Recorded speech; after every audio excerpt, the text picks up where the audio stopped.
Iniciamos con los estudiantes que están. De 23 estudiantes matriculados oficialmente, tenemos 10 conectados, siendo las 2 de la tarde y 10 minutos. Damos inicio a la clase de política petrolera, grupo D2, del día miércoles 8 de julio. La clase pasada, pues, la dedicamos a hablar de otros asuntos, sobre todo analizando externalidades, tanto a nivel internacional, de cuestiones geopolíticas y también de sucesos que ocurrieron internamente en Colombia, que de cierta manera llevaron a que el presidente Alfonso López Michelsen, en el año 74, le diera un giro de 180 grados a la política petrolera, obedeciendo, como les dije en la clase pasada, a circunstancias a nivel internas, como el nacimiento de las guerrillas de izquierda, una de ellas el Ejército de Liberación Nacional, cuya ideología ha sido propender por la nacionalización de los recursos mineroenergéticos, y que llevó a que el gobierno de Gerard Restrepo presentara al Congreso de la República el proyecto de ley que se convirtió en Ley 20 del 69, donde se reservan las áreas potencialmente petrolíferas para uso exclusivo de Ecopetrol. De la misma manera, se subió la tasa de liquidación de regalías al 20% y digamos que se expropió los hidrocarburos en los subsuelos de propiedad privada. De esta manera, pues, se le quiso dar gusto a los insurgentes que pedían esos cambios y muchos más, porque, bueno, en sí el Ejército de Liberación Nacional pide o busca es la nacionalización de la minería y del petróleo. Esos cambios del 69 con la Ley 20 no fueron suficientes. También siguieron presionando, al igual que la Unión Sindical Obrera, y también a nivel internacional, como les comenté, pues se dio el inicio de la nacionalización del petróleo en los países de la OPEP hacia 1970, y se presenta en el año 73 el embargo petrolero mundial, llevando de esta forma a, digamos, una pérdida del control que tenían las multinacionales de Estados Unidos, Inglaterra, Francia, Holanda, o sea, las grandes multinacionales, sobre todo las 7 hermanas, que antes de 1970 tenían el control del 80 al 90% de las reservas y de la producción mundial de petróleo.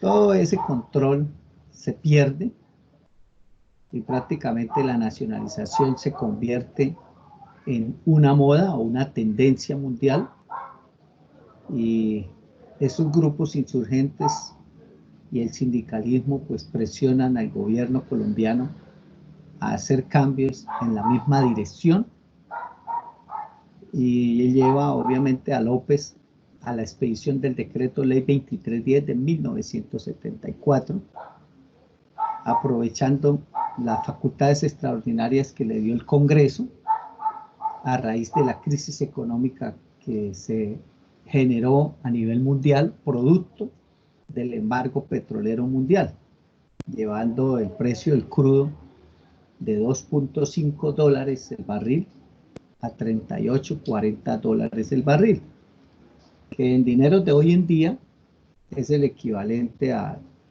entre 100 y 120 dólares el barril, y que, como les dije y repito hoy, generó una crisis económica, y para solventar esa crisis económica, pues el Congreso le dio facultades a López para legislar por decreto. Les comentaba algo muy similar a lo que está ocurriendo en este momento con Duque, aunque Duque no fue autorizado por el Congreso, porque el Congreso no estaba sesionando en el momento en que inicia la pandemia del COVID-19, y él simplemente se acoge a lo que dice la Constitución Política de Colombia, y en un momento de conmoción interior, crisis económica o una pandemia como la que tenemos actualmente, pues el presidente puede decretar el estado de emergencia o el estado de conmoción interior. Por ejemplo, el caso de un ataque de una nación extranjera, una guerra o un momento de alta violencia que genere riesgos de la inestabilidad política, como en el caso cuando ocurrió la guerra con el cartel de Medellín. Eso puede llevar a que los presidentes hagan uso de esas facultades que le da la Constitución, o se las del Congreso, para, repito, legislar por decreto. Algo similar ocurrió 30 años después, casi 30 años o 29 años después.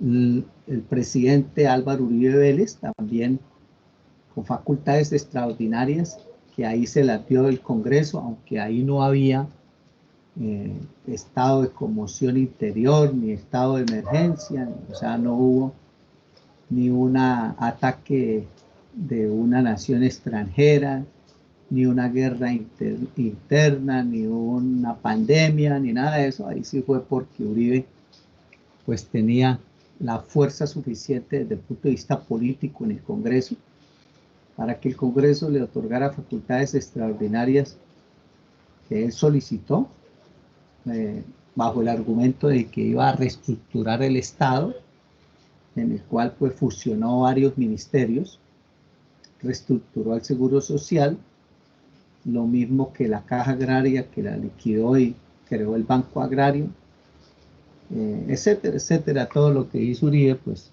lo hizo a través de facultades extraordinarias, repito, que le dio el Congreso de la República, y de ahí aprovecha para expedir el decreto ley 1760 del 2003, que deroga este decreto ley 2310 de 1974. Entonces, lo que vamos a ver en la clase de hoy va a ser cuáles fueron los cambios en la política petrolera generados mediante este decreto ley 2310 del 74, sus consecuencias o resultados, la normatividad desde el punto de vista petrolero que se expidió en este segundo periodo de la industria petrolera en Colombia, o de la política petrolera mejor, hasta llegar a la expedición del decreto ley 1760 del 2003, donde, repito, se deroga este decreto 2310 del 74, se le quitan las facultades a Ecopetrol y se le trasladan a la Agencia Nacional de Hidrocarburos, creada también mediante el decreto ley 1760 del 2003. Y ya en la siguiente clase vamos a ver entonces cómo es la política petrolera actual bajo la administración de la Agencia Nacional de Hidrocarburos. Entonces ya dentro de 8 días terminaremos este primer capítulo, y lógicamente pues analizaremos en una clase más los resultados de la política petrolera de la Agencia Nacional de Hidrocarburos. Lo que sí es evidente, y que ustedes lo van a notar, es que con este decreto ley 2310 del 74 pues se le da un giro de 180 grados a la política petrolera colombiana, porque se pasa de un modelo concesionario que heredamos, como ya se dieron cuenta, desde la época de la colonia. Pasamos a un modelo de contrato de asociación, que fue muy fructífero para el país en todos sentidos. Desde el punto de vista de hallazgos, como lo vamos a ver ahorita más adelante, pues fue un periodo donde hubo grandes descubrimientos de los yacimientos, digamos, gigantes o de mayores reservas que se han descubierto en el país. Fue en este periodo del 74 al 2004, o sea, mediante la vigencia del contrato de asociación, como durante el tiempo que Ecopetrol administró el subsuelo, se descubrieron yacimientos como el de Castilla, el de Rubiales, el de Caño Limón, Cusiana, Cuquiagua, Pauto, Floreña, Volcanera, etc. O sea, hoy por hoy, de la producción que se obtiene en el país, el 80% de la producción proviene de yacimientos que fueron descubiertos mediante este periodo, este segundo periodo de administración de Ecopetrol o de vigencia del decreto ley 2310 del 74, bajo el modelo de contrato de asociación. Y por ende, un modelo, como lo vamos a ver, un modelo de contrato muy benéfico para el país desde el punto de vista económico, porque la participación del país en la renta petrolera a través de varios ítems o varios parámetros fue muy significativo. Por un lado, pues el hecho de descubrir grandes yacimientos llevó a que el país volviera a la autosuficiencia petrolera, que la había perdido en 1976, donde pasamos a ser importadores de petróleo, y se recupera con estos hallazgos en 1986, cuando ya volvimos a ser exportadores de crudo, y al tener una producción alta de petróleo, pues tenemos los resultados de haber subido las regalías al 20%. Eso significa que el país, a nivel de regalías, recibió bastantes dividendos. Y por otro lado, pues al cambiar el modelo concesionario a un modelo de contrato de asociación, donde al país le correspondía la mitad de la producción después de regalías, pues pasamos a recibir significativos recursos del sector de los hidrocarburos en Colombia. En este mismo periodo se descubrió el gas de La Guajira, o sea, los campos de Chuchupa y Ballenas, que digamos, surtieron las necesidades del país en gas durante más de 30 años. ¿Sí?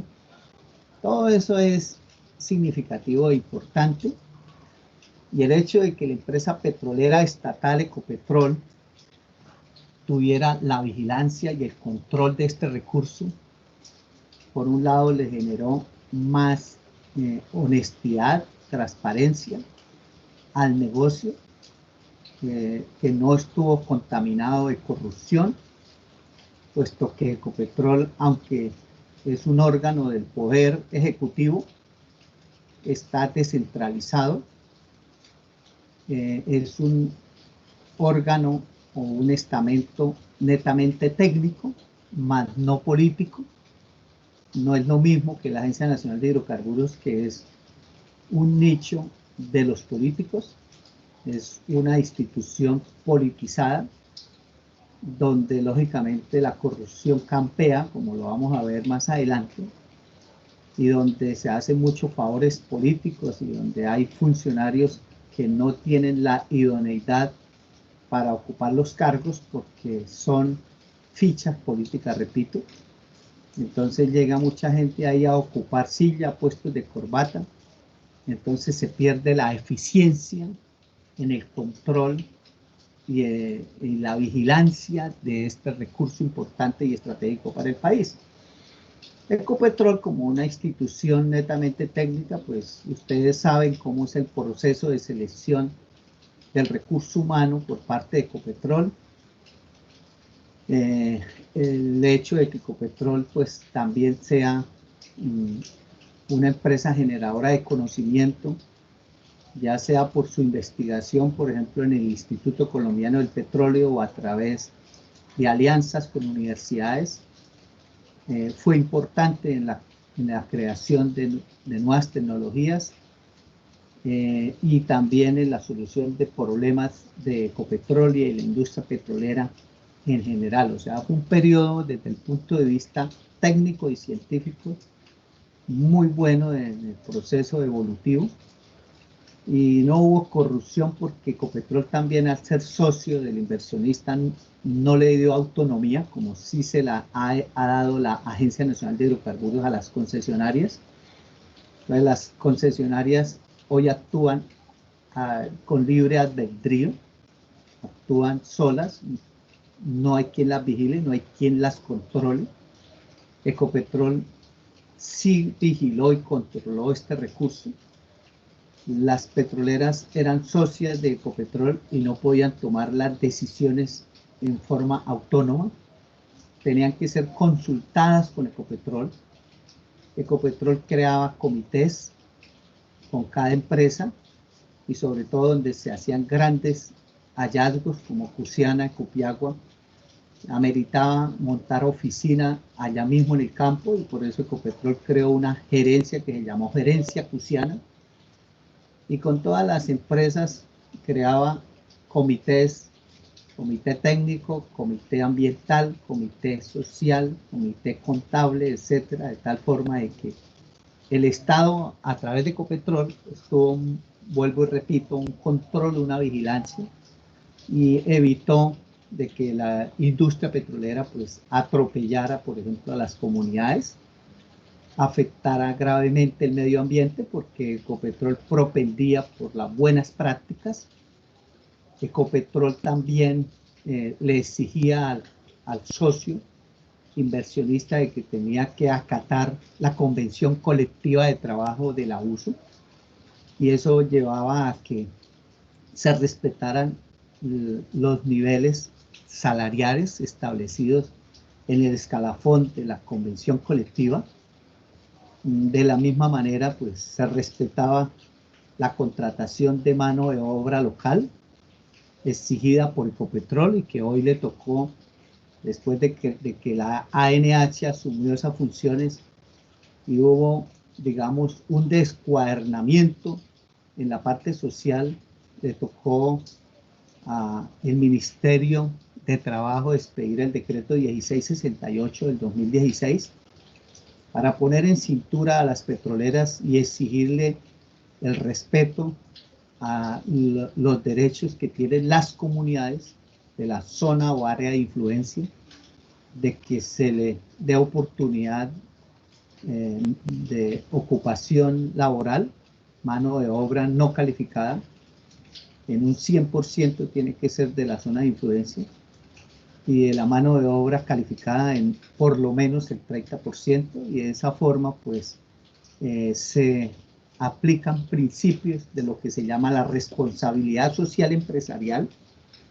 Ecopetrol le pedía paz y salvos a la empresa asociada, y le pedía paz y salvos a los contratistas y subcontratistas de la asociada, por lo cual no se veía de que una empresa, por ejemplo, de sísmica, llegara a una zona y dejara a la gente sin cubrirle sus deudas. Por ejemplo, tenía que pagar todos los salarios y prestaciones sociales a las empresas de bienes y servicios, que también tenían que ser locales, o darle oportunidad, por ejemplo, a los negocios locales, comprar los combustibles en las estaciones de servicio locales, comprar bienes de muebles y enseres en los almacenes de los municipios de zona de influencia, etcétera. Y Ecopetrol les exigía paz y salvo con todas las empresas que le brindaban a la contratista asociada los bienes y servicios, ¿sí? No se podía nadie, digámoslo así, volar sin pagar salarios, sin pagar gasolina, sin pagar en la ferretería, sin pagar en los hoteles, sin pagar en los restaurantes. Todo el mundo tenía que ponerse al día, porque Ecopetrol estaba encima haciendo vigilancia y control. Fue una época muy buena en responsabilidad social empresarial. Fue un periodo excelente, ya les dije, en resultados de hallazgos de reservas.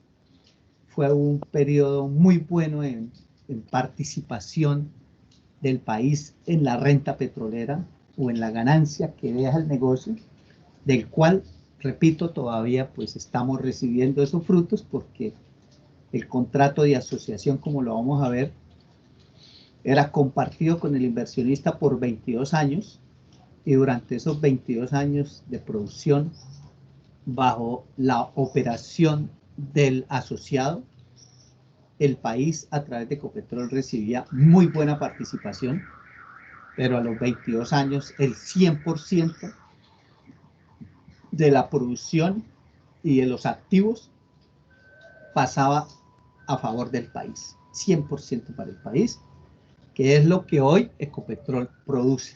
Hoy lo que Ecopetrol produce, que representa el 70% de la producción del país, repito, el 70%, gracias a ese contrato de asociación que permite a los 22 años que el Estado se quede con el campo, con las reservas remanentes que quedan ahí, y obviamente pues disfrutamos, digamos, de esos cunchos que nos dejaron las multinacionales, que hoy, repito, es el 70% de la producción. Otro 10% se recibe de otros campos que aún están bajo el modelo de contrato de asociación, para un 80% de la producción total actual que proviene de campos descubiertos, repito, bajo el modelo de contrato de asociación. Entonces, para no, digamos, dilatar más las cosas y poder avanzar y ser más concreto, como dicen los dermatólogos, ir al grano, vamos a darle continuidad y pasamos de esta diapositiva porque aquí estamos frenados desde hace 2 clases. Entonces, compañeros, como lo pueden leer en la pantalla, y me imagino que ya lo han leído varias veces, el decreto ley 2310 del 74, a grandes rasgos, le da un empoderamiento a Ecopetrol y dice: Ecopetrol llevará a cabo la exploración y explotación de hidrocarburos de propiedad nacional directamente o por medio de contratos de asociación, contratos de operación, de servicios o de cualquier naturaleza distinto de los de concesión. Cuando dice de cualquier otra naturaleza es porque hay más modelos de contratos que los vamos a ver más adelante. ¿Cuáles son los modelos que hay? Para la próxima clase les voy a iniciar mostrándoles los modelos de contratos que hay en el mundo.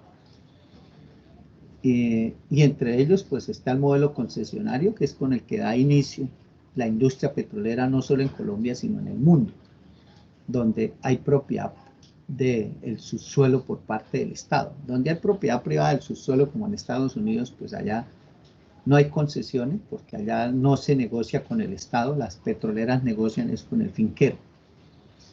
Pero lo importante aquí, compañeros, de lo que acabo de leer, son 2 cosas. Uno, que Ecopetrol pasa a ser el responsable de la exploración y explotación de hidrocarburos de propiedad nacional, ¿sí?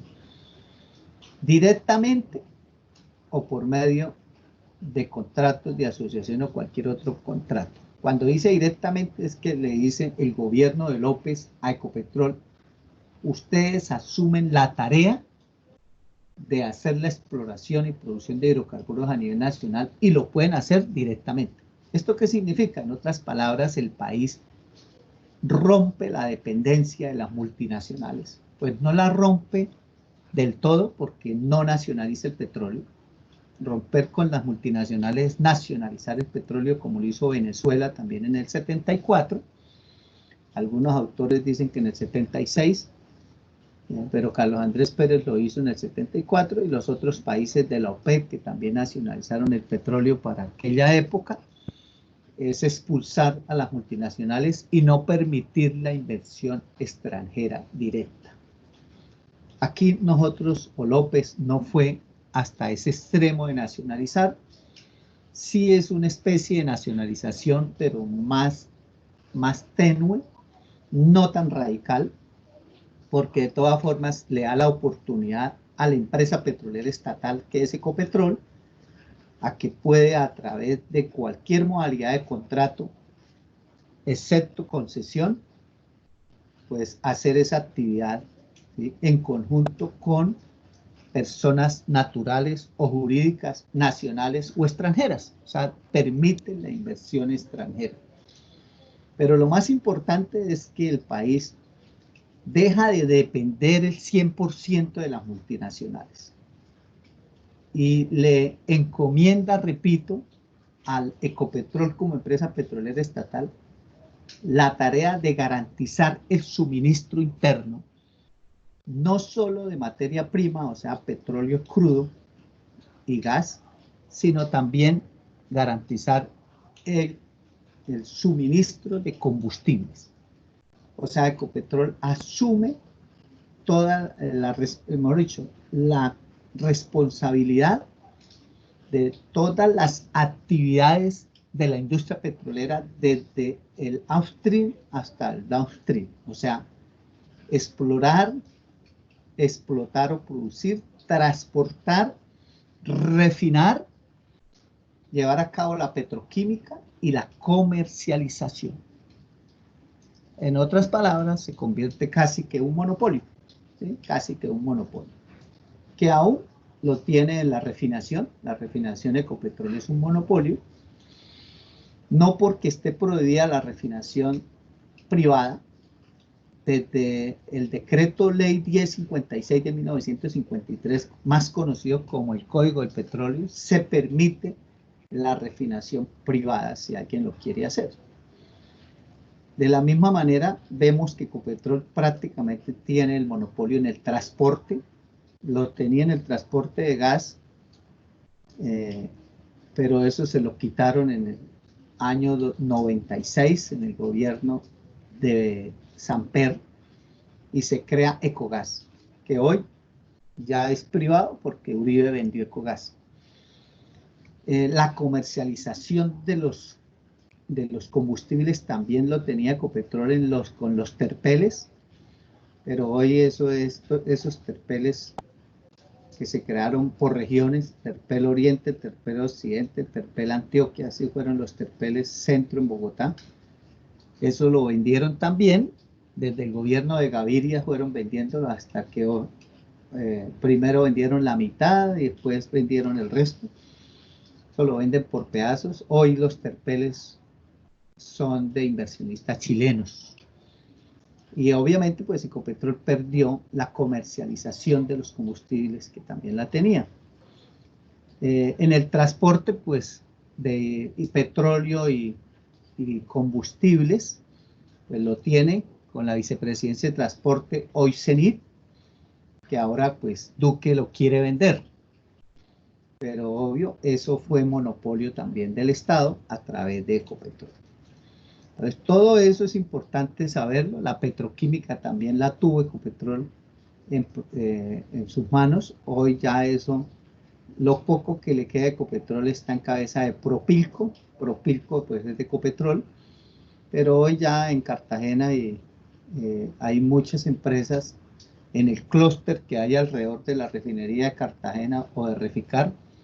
Hay muchas multinacionales privadas que prácticamente tienen el control de la poca petroquímica que tenemos en Colombia, porque el 95% de los productos que se obtienen del petróleo diferente a los combustibles, o sea, lo que se conoce netamente como petroquímica, el 95% viene de afuera, ¿sí? Viene de afuera.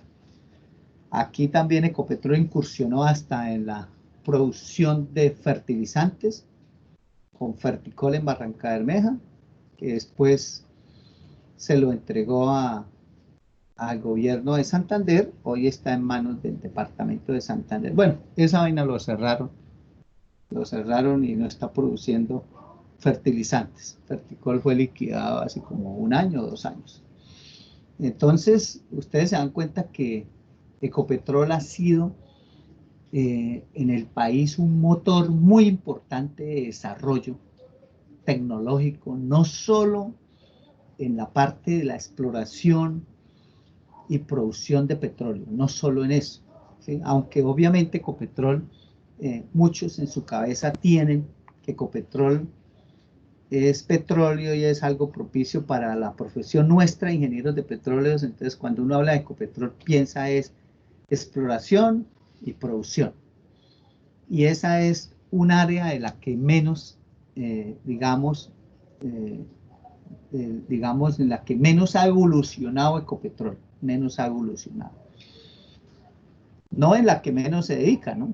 Bueno, de esa área que llamamos el upstream, en la parte de exploración, pues Ecopetrol no es que explore mucho, muy poco lo que hace directamente. Lógicamente que cuando fue el administrador del subsuelo y adjudicaba las áreas y firmaba los contratos, pues esa tarea era de Ecopetrol. Hoy es de la ANH, desde el 2004 hacia acá. Y en eso, pues Ecopetrol cumplió su tarea, pero en sí de ir y buscar petróleo directamente por su cuenta y riesgo, no lo hizo, o lo hizo muy poco. Y lo poco que hizo fue más presionado por el abuso en las convenciones colectivas de trabajo, ¿sí? Que él hacía, que obligaba a Ecopetrol a que invirtiera bajo riesgo, ¿sí?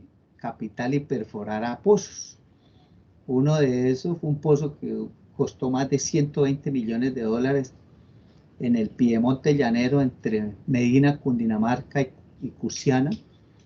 El pozo Coporo, se llamó el pozo Coporo, que fue negociado en la convención colectiva, creo que el 96, 95, no recuerdo bien, y salió seco, y eso le sirvió a Ecopetrol, a las directivas de Ecopetrol, para refregárselo al abuso en convenciones colectivas posteriores, diciéndole que vea que obligaba a Ecopetrol a gastar recursos que se perdían porque salían secos, y que esa tarea Ecopetrol se la dejaba mejor a las multinacionales que le hicieran, y que obviamente pues que el país como país pobre que somos, pues que no ameritaba gastar recursos significativos en la exploración, porque eso es un riesgo. Entonces Ecopetrol decía que era mejor no asumir el riesgo y que dejarle el riesgo al inversionista extranjero, y que lógicamente, pues ya como lo vamos a ver en el contrato de asociación, Ecopetrol entra de socio a invertir después del descubrimiento. O sea, en otras palabras, Ecopetrol era a la fija, o sea, no exploraba, sino dejaba que el socio explorara, y ya si descubría, entonces entraba a participar en la inversión para los costos de desarrollo, ¿sí? A mí me parece una postura inteligente por parte de Ecopetrol, y dése cuenta que ahora que ya Ecopetrol no tiene la administración del subsuelo y ya no es el que adjudica las áreas ni tiene socios, pues lo que invierte de su presupuesto en exploración es muy poco, porque más o menos son entre 600 y 800 millones de dólares de su presupuesto anual que dedica a esa actividad, que sobre todo proviene de un impuesto disfrazadito ahí que hay dentro del precio del galón de los combustibles. El precio de los combustibles, el precio del galón tiene un parámetro que se llama garantía de suministro, que cuando uno va y tanquea gasolina o diésel o ACPM, ahí en el costo del galón, en el precio que uno está pagando como consumidor, hay un componente en la fórmula del precio de los combustibles que va para el productor, en este caso pues el productor de combustible, que es Ecopetrol, por tener sus refinerías. Ahí va un porcentaje chiquito que es que lo paga uno, repito, cuando tanquea, que va para exploración, ¿sí? O sea que Ecopetrol, digámoslo así, de sus recursos propios como empresa, no invierte en exploración. Los recursos para exploración los ponemos los colombianos cuando tanqueamos el carro. ¿Sí? Eso es importante tenerlo en cuenta. Y antes de que Ecopetrol dejara la administración del subsuelo, pues le dejaba esa tareita de explorar a los inversionistas socios. ¿Ya? En la parte de producción, sí, obviamente el grueso del presupuesto de Ecopetrol anual va para producción. ¿Por qué? Porque tiene a cargo pues muchos campos petroleros. Digamos que un 70% de los campos del país los opera Ecopetrol. Su gran mayoría, un 99%, no fueron campos descubiertos directamente por Ecopetrol, sino fueron descubiertos a través de los socios que conseguía con el contrato de asociación. O sea, la inversión, repito, en la exploración o búsqueda de petróleo la hacía el inversionista privado. Multinacionales que obviamente eran de talla mundial porque Ecopetrol exigía que esas empresas tenían que estar rankeadas en el top 100. O sea, tenían que estar entre las 100 mejores empresas del mundo si querían tener derecho para venir a Colombia a explorar. O sea, para poder acceder a un área tenía que estar clasificado dentro de ese top 100, o si no, Ecopetrol no le daba bloque o no le asignaba área. Entonces, eso es importante, compañeros, tenerlo en cuenta dentro de ese modelo Ecopetrol. Y Ecopetrol, pues, está a cargo, pues, del transporte. Todos sabemos que eso es lo que quiere vender Duque. En eso se ha hecho grandes inversiones. El país creo que ha invertido más de 10.000 millones de dólares en líneas de transporte, tanto de petróleo como de combustibles y de gas, que cuando le quitaron los gasoductos a Ecopetrol no le dieron ni un peso. Y se crea Ecogas, eso se llama excisión, que es como cuando a un cuerpo, a uno le quitan un brazo, le quitan una sección. Y Ecogas, pues también fue una empresa mal creada, porque la crearon sin presupuesto, o sea, no le dieron capital, no le trasladaron capital. Lo único que heredó, o con lo que se creó Ecogas, fue con los tubos, pero algunos de ellos, como el gasoducto Ballena Barranca, desde La Guajira hasta Barranca Bermeja, ese se debía, obviamente se estaba pagando, al igual que el gasoducto Centro Oriente que iba hasta Bogotá desde Barranca Bermeja, ese también se estaba pagando.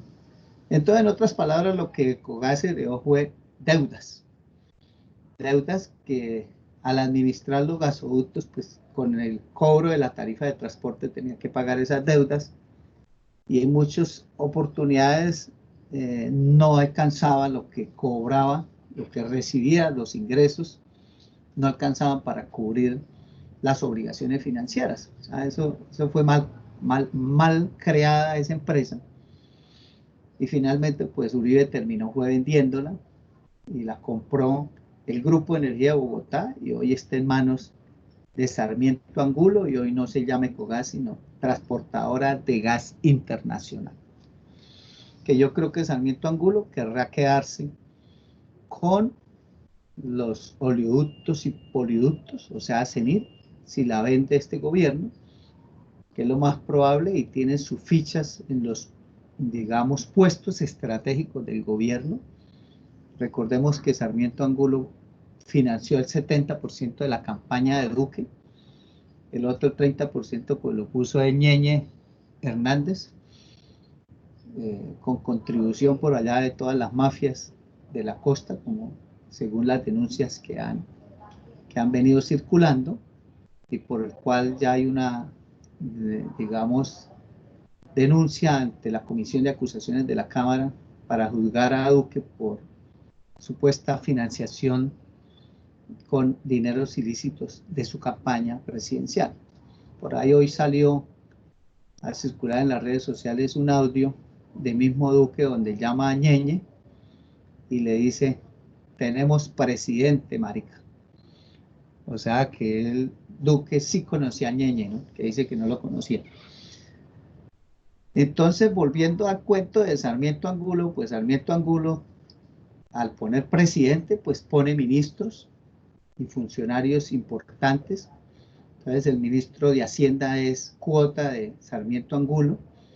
El nuevo ministro de apellido Mesa, el nuevo ministro de Minas de apellido Mesa, es cuota de Sarmiento Angulo, que es dueño de la mitad de los bancos de este país: Avevillas, Banco Occidente, Banco Popular, Banco Bogotá, del Fondo de Pensiones Porvenir y de muchas otras, y tiene casi todas las concesiones de las vías 4G, como la Ruta del Sol, como la autopista Bogotá-Villavicencio, etcétera, etcétera, etcétera.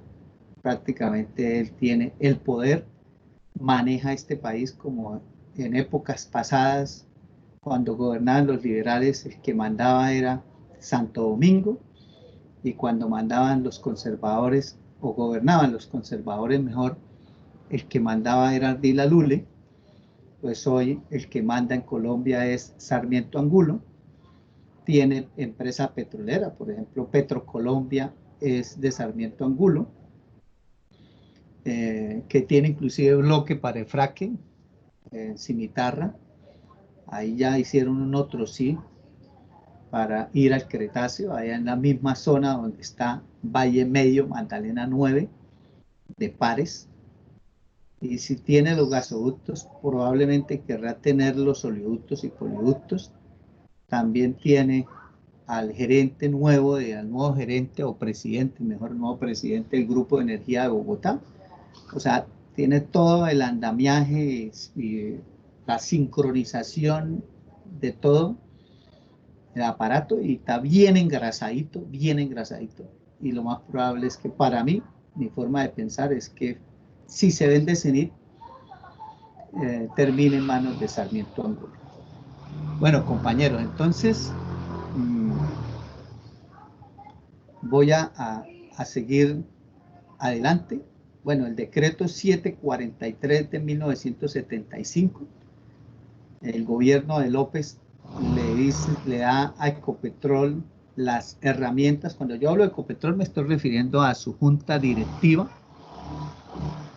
que en esa época pues Ecopetrol era 100% estatal y estaba conformada su junta directiva por 5 miembros elegidos por el presidente de la República.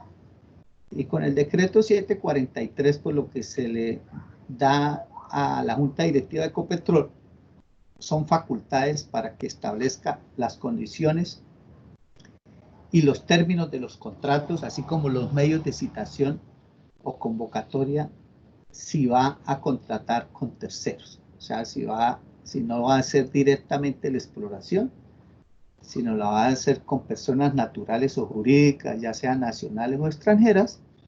Pues ese decreto 743 le dice: ustedes pongan las condiciones. En otras palabras, vuelvo y repito, aquí López empodera a Ecopetrol.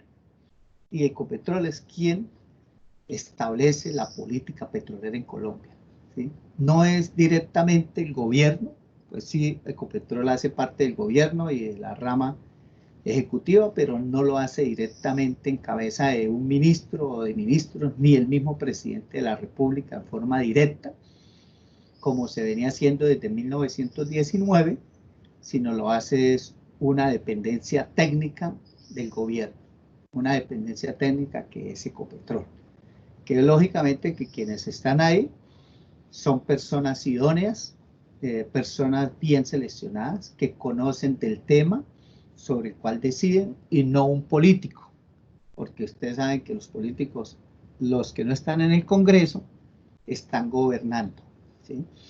Eso para mí es muy importante y muy sano para el país, y que lógicamente pues llevó a buenos frutos. Ya luego Uribe, como lo vamos a ver en la próxima clase, en el año 2003 pues expide el decreto ley 1760, que deroga este decreto ley 2310 del 74 y da nuevamente un giro de 180 grados. Todos sabemos pues que si López le dio un giro de 180 grados, pues se fue para el extremo opuesto de la política petrolera que traíamos desde la época de la colonia, y le da un giro de 180, pues se va al polo opuesto. Y cuando llega Uribe, pues Uribe vuelve y le da un giro de 180, entonces volvimos al punto de partida. Uribe nos regresó al modelo concesionario colonialista que López había prohibido a través de este decreto ley, con también consecuencias nefastas para el país, como lo vamos a ver en la próxima clase que analicemos los resultados de la ANH, y les adelanto donde el negocio petrolero no nos da ni siquiera para cubrir el presupuesto de una universidad estatal.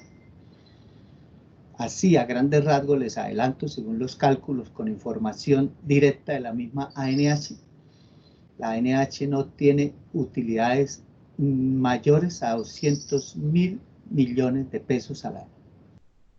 Que 200.000 millones de pesos al año, me disculpan la expresión, queridos alumnos, no es un culo, no es nada.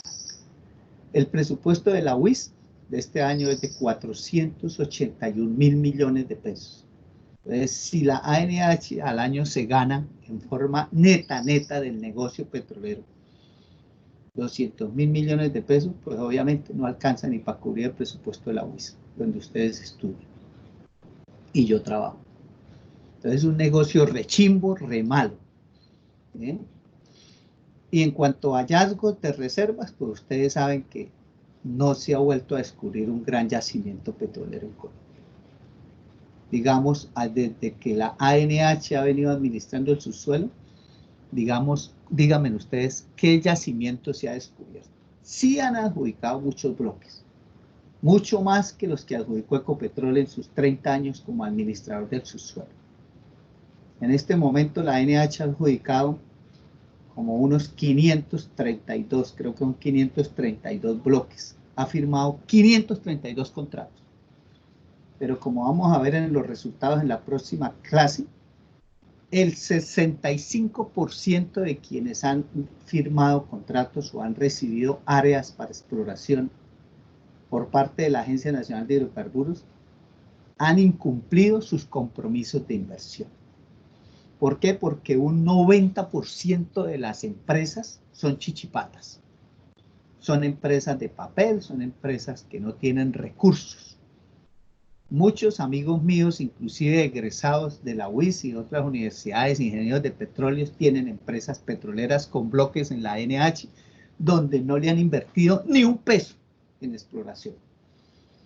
Y tienen esos bloques, es como lotes de engorde o de carrusel, buscando inversionistas extranjeros para entregárselos. Porque la ANH también permite que haya ese carrusel, o sea, permite que usted tenga un bloque y se lo pueda transferir a otro, como en la minería, por ejemplo, ocurre eso. Y la ANH, digamos, descuadernó todo lo que Ecopetrol tenía, lo descuadernó. Entonces, usted va y si es amigo del presidente de la ANH o del político que lo puso, usted monta una empresa aquí en la Cámara de Comercio de Bucaramanga, Banana Soy Company International Class, le ponen nombres en inglés, aunque aquí la mayoría no las crean aquí en Colombia, sino van y buscan un paraíso fiscal, como Bahamas, Bermudas, las Islas Vírgenes, las Islas Caimán, ¿sí? Panamá, Suiza, donde obviamente no llega la Fiscalía, ni la Contraloría, ni la Procuraduría, ninguna IA, ni siquiera su tía. Allá no llega nadie a vigilarlas ni las controla. Y crean esa empresa de papel y se vienen aquí y consiguen bloques porque la ANH tiene la modalidad de adjudicación directa, a dedo.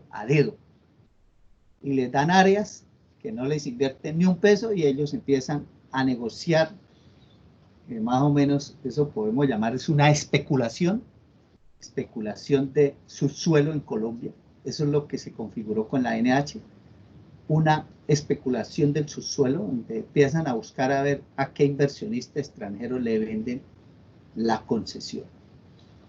Incluso el contrato establece un periodo de 6 años en exploración, máximo 10, y se lleva a 10 si en los primeros 6 descubrió algo.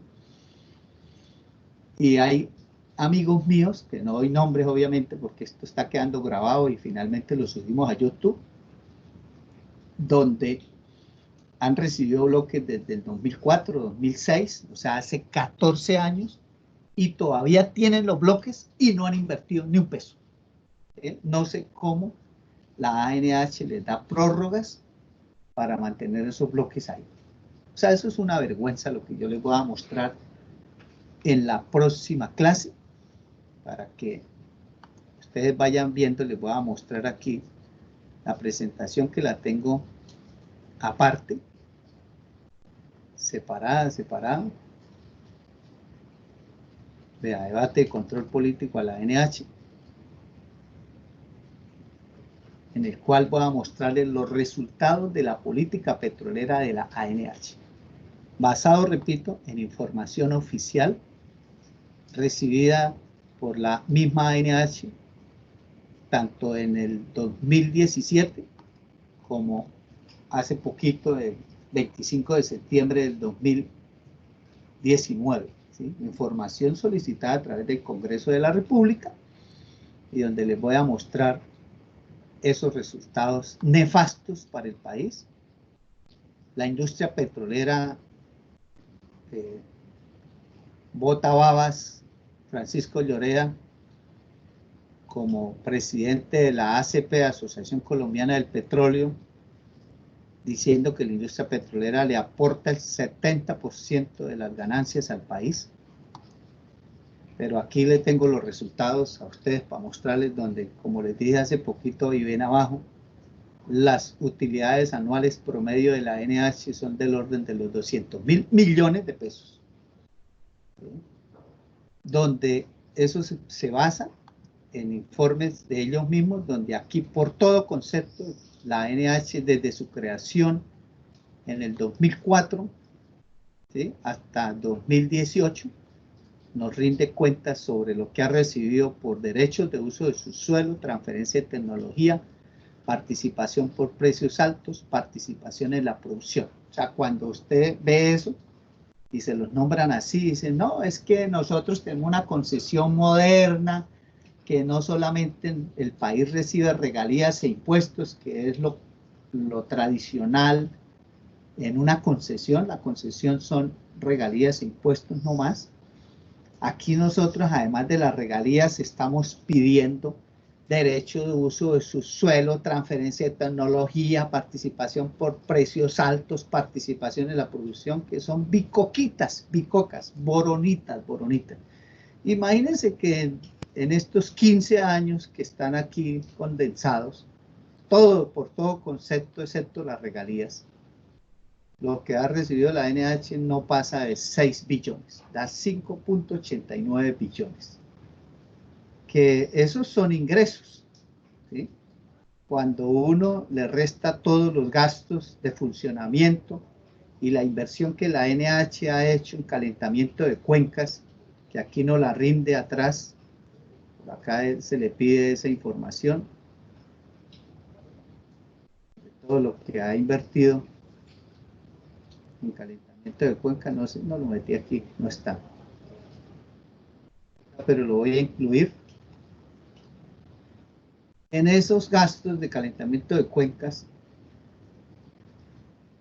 y en gastos de administración de la ANH, todo eso está aquí resumido, porque es que esto, como es una presentación para un debate de control político, pues no hay que hacer muchas diapositivas, porque en esos debates en el Congreso máximo te dan al expositor 20 minutos máximo. Normalmente dan 5.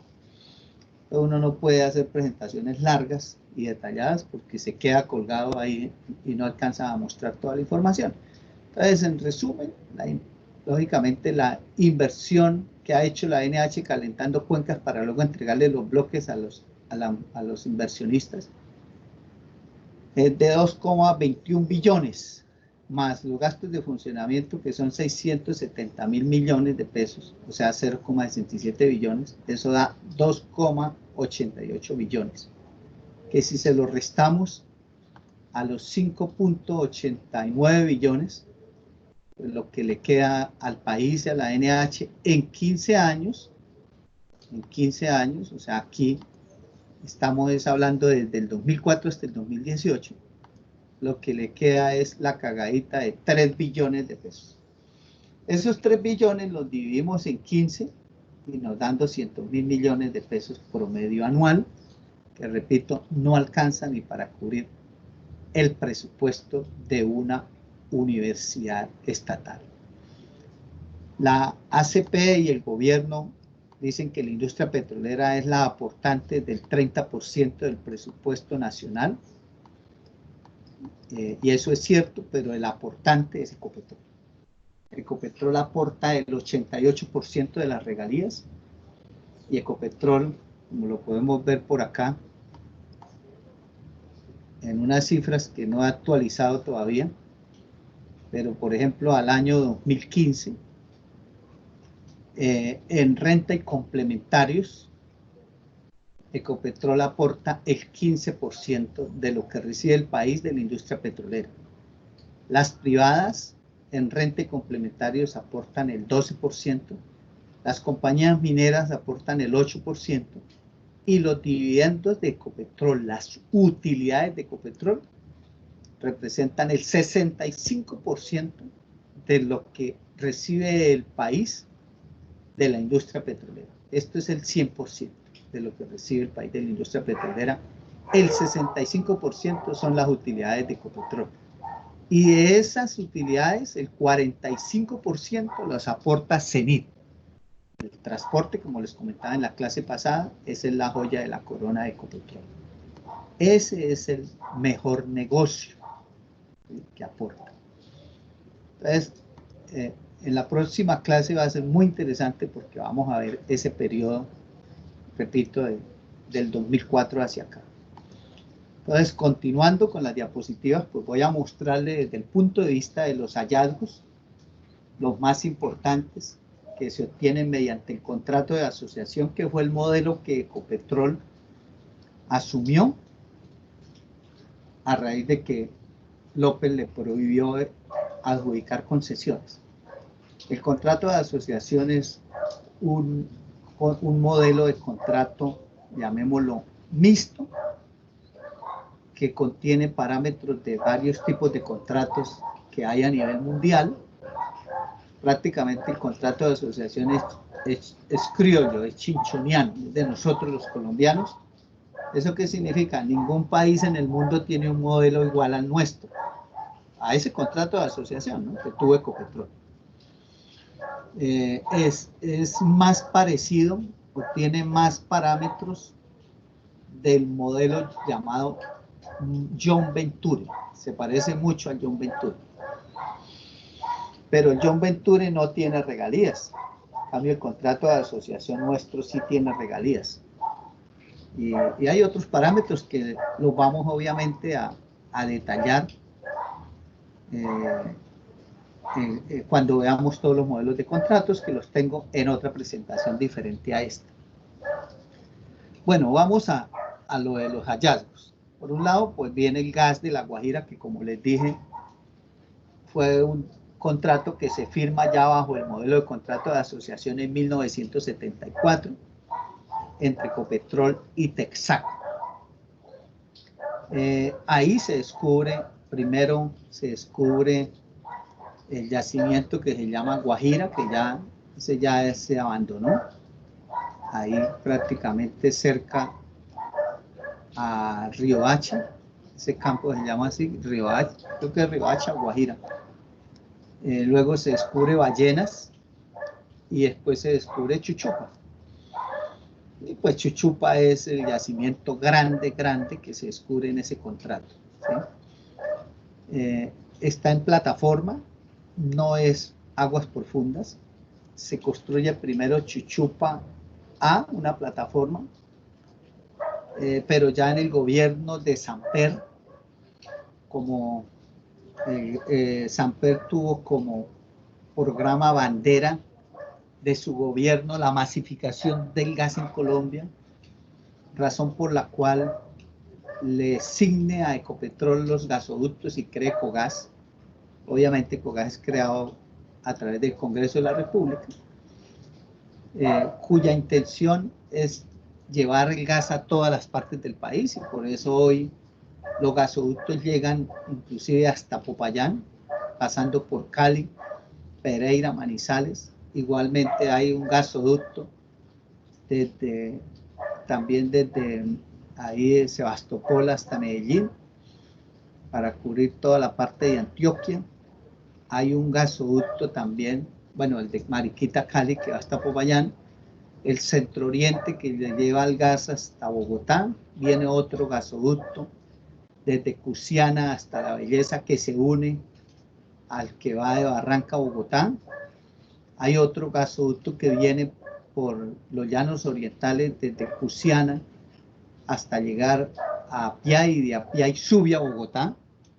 Hay otro gasoducto que llega hasta Jobo en Huila, pasando por Neiva. Hay otro gasoducto que viene de Barranca a Bucaramanga, y ahorita pues viene de el yacimiento Gibraltar a Bucaramanga y para Barranca. Todo está interconectado, o sea, es una malla muy importante de gasoductos en Colombia. Pues no es tema de esta materia mostrar todo lo de las redes, pero sí el país tiene una gran red de gas y una gran red de oleoductos y poliductos.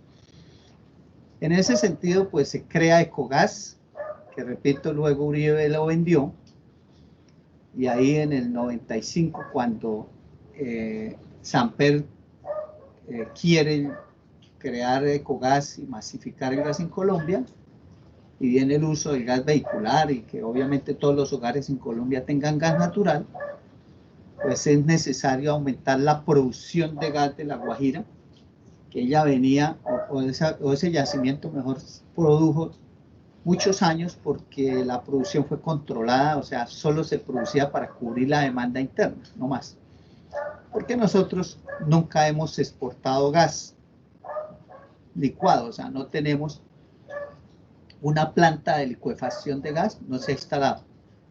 En un momento dado, desde finales del gobierno de Samper, antes de entregarle el poder a Pastrana, alcanzó con Chávez, que acaba de llegar al poder en Venezuela, a firmar también un convenio en el cual se le vendió gas a Venezuela por un tiempo, pero quien hizo ese tramo o ese gasoducto que va de Ballenas hasta Maracaibo lo hizo fue Venezuela. Ese tubo no es de Colombia, ¿sí? Aunque arranca desde Colombia en Ballenas y llega hasta Maracaibo, ese tubo es de Venezuela, ese gasoducto. Y se le vendió hasta 300 millones de pies cúbicos de gas a Venezuela, hasta que el yacimiento de Ballenas, de Chuchupa, perdón, el yacimiento de Chuchupa empezó a declinar, ¿sí? Y sigue declinando de tal forma que hoy ya la costa, bueno, ya no viene gas. Desde hace rato, hace unos 5 años, ya no hay gas para el centro del país desde La Guajira. Y la costa también desde hace 2 años empezó a importar gas desde Trinidad y Tobago. Y Promigas con Ecopetrol pues montaron ahí en Cartagena, en Pasacaballos, una planta de licuefacción de gas, por donde se están importando creo que 150 millones de pies cúbicos de gas, porque ya la producción de La Guajira, de este yacimiento de Chuchupa, ya no alcanza ni siquiera para cubrir la demanda de la costa atlántica, ¿sí? Ahora, ¿por qué la costa o Promigas prefiere importar el gas de Trinidad y Tobago en lugar de hacer uso del gasoducto que hay de Ballenas a Barranca y comprarle gas a Ecopetrol del Piedemonte, o sea, de Cusiana, Cupiagua, Pauto, Floreña, Volcanera, porque ahí ahí la producción de gas sobra, o sea, inclusive Ecopetrol dice que no aumenta la capacidad de tratamiento de la planta de Cusiana, donde se le saca el CO2, porque no hay demanda nacional, ¿sí? Esa demanda estaría pues en la costa, pero en la costa prefirieron importar, repito, Promigas, que es el dueño también del gasoducto que va de Ballenas hasta Planeta Rica, allá en Córdoba, donde queda la planta de Cerro Matoso. ¿Por qué? Porque Ecopetrol pues subasta ese gas está muy por encima del precio internacional.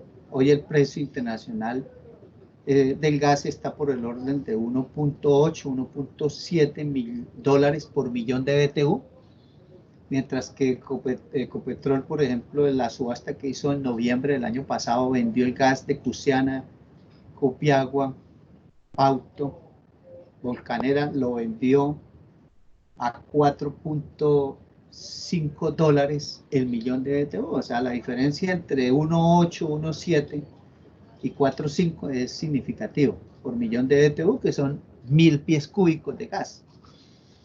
Entonces, el único que vendió barato o más barato, ¿no?, a 3.8 dólares fue el de Floreña, y eso porque el de Floreña no está interconectado.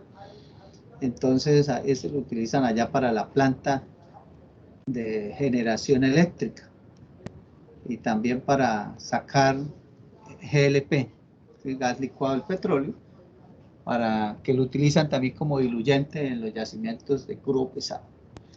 Entonces, allá Ecopetrol no pone tarifas, sino pone a los grandes consumidores y comercializadores del gas en Colombia a que entre ellos guerreen por el gas. Entonces los saca a subasta y el que pone el precio es el cliente, no Ecopetrol. Entonces a Promigas no le conviene comprarle gas a Ecopetrol, porque un gas a 4.5, 4.7 dólares, pues imagínense, más el transporte desde los llanos, eso métale otro dólar, le pondría por millón de BTU, sería 5.7 dólares el millón de BTU puesto allá en la costa. Mientras que Trinidad y Tobago se lo vende, en este momento se lo está vendiendo, porque obviamente también compraron con anticipación antes de que bajara a raíz de la pandemia. Hoy está 1.7, 1.8 el millón de BTU, pero Promigas compró a 2.5 dólares a Trinidad y Tobago. Entonces, 2.5 dólares más $1 que se gastan en la regasificación, le sale a 3.5 dólares. En cambio, de los llanos del Piedemonte, terminas llegando a la costa por allá a 5, casi 6 dólares el millón de BTU. Entonces, la ganancia para Promigas se disminuye, porque el hecho de que compren el gas a Trinidad y Tobago, eso no se ve reflejado en la factura del consumidor final, tanto de los que tienen gas vehicular, ni tampoco de la industria en la costa, ni de los hogares de la costa. Promigas le compra el gas a Trinidad y Tobago mucho más barato, pero no le bajó a la tarifa, porque la tarifa finalmente es regulada por la CREG, y la CREG la regula para todo el país esa tarifa, y no le puso una condición diferente. Y de todas formas, pues no todo el gas es importado, porque parte de ese gas va de Chuchupa, y ese ya pues está a un precio más alto. Pero finalmente, pues Promigas se gana esa diferencia. Si usted me pregunta a cómo termina pagando el millón de BTU el usuario final allá en un hogar de Barranquilla o Cartagena, pues paga más o menos 22, 23 dólares el millón de BTU. Asumiendo uno todos los costos y gastos que le representaría Promigas, eso más o menos podría estar llegándole a 8, 9 dólares, todo con gastos de administración, impuestos. El millón de BTU termina dándole en 8, 9 dólares a Promigas, y lo termina vendiendo a 22, 23, o sea que se está ganando Promigas en el negocio más o menos unos 12, 13, 14 dólares por millón de BTU. Muy buena esa pregunta que me hacen telepáticamente. ¿Quién es el dueño de Promigas? Pues Sarmiento Angulo, compañeros. Ese es el dueño de Promigas. Sarmiento Angulo, que Promigas también es el dueño de la empresa de gas de aquí, Bucaramanga, ¿sí? Y del gasoducto que viene de Barranca, Bucaramanga. Ese gasoducto, eso también es de una empresa aquí de Santander, pero el dueño es Promigas y obvio el dueño de Promigas es Sarmiento Angulo. Entonces, por eso Sarmiento Angulo compró TGI, el dueño de los gasoductos, compañeros, de todos los gasoductos de este país, porque el único gasoducto que no era de TGI, o no el único, sino, o bueno, el único importante gasoducto que no era de TGI era el de Promigas en la costa que recorre todo el litoral, y el de aquí en Santander, ¿sí? Que tampoco era, porque el que viene de Gibraltar a Bucaramanga también es de la misma empresa que es dueña del gasoducto que viene de Barranca a Bucaramanga. Todo eso es de un solo dueño, una sola empresa. Y esa empresa, si quiere, pues espérenme ya que le estoy hablando de eso y vamos más seguros. Quiero mostrarles una presentación.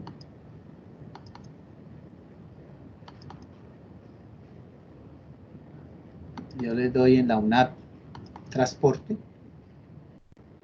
de hidrocarburos, redes y transporte de hidrocarburos. A ver, por aquí yo hice una presentación. Sistema Nacional de Gasoductos.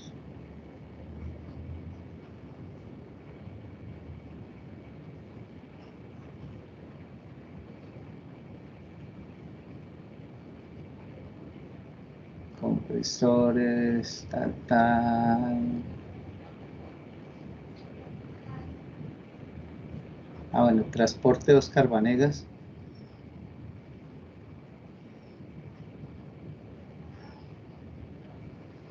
Este sí es este.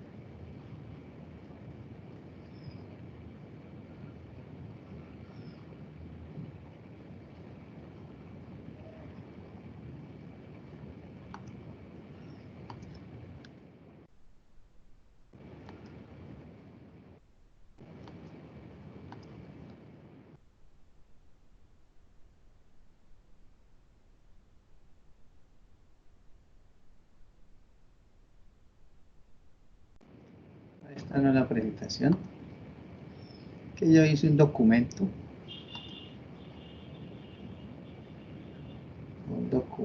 Muestra dónde está.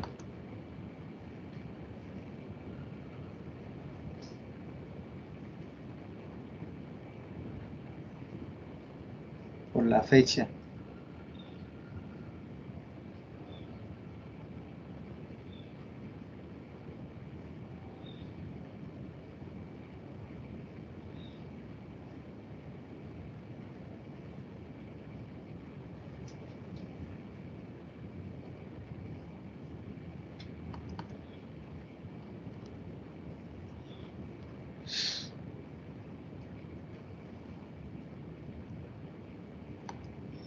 Oye, no me acuerdo dónde metí yo eso. No me acuerdo.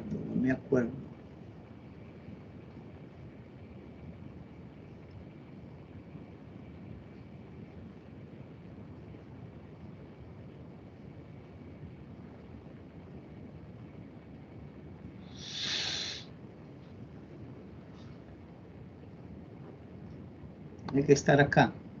En alguna parte lo metí.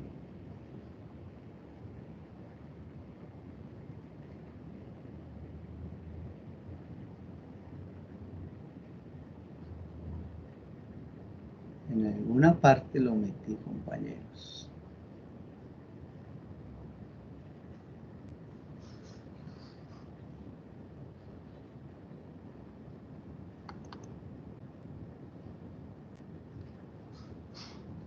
aquí está. Red de oleoductos. Red de oleoductos.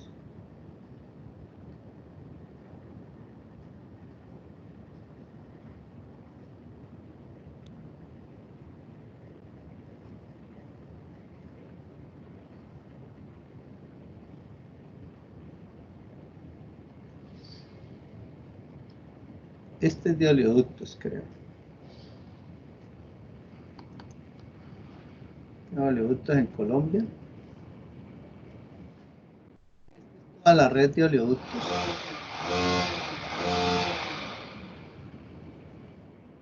Hay en Colombia.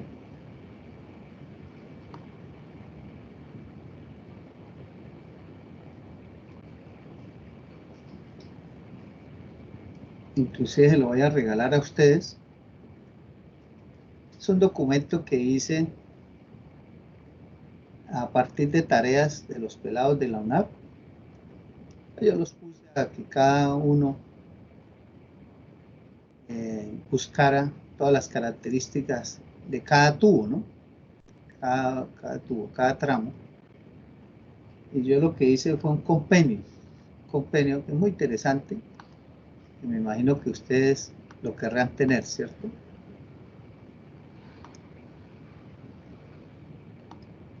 Están como mudos, compañeros. Esperen que yo también hice uno de gasoductos, pero no lo encuentro. Creo que es este, redes de oleoductos y gasoductos, redes, trabajo.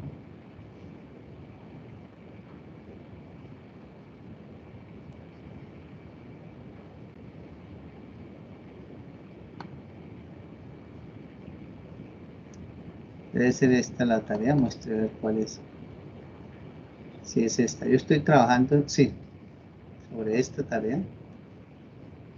Así es que yo escribo en la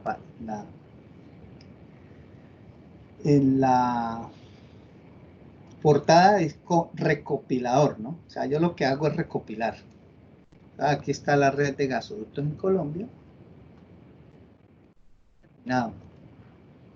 Aquí está el de Promigas.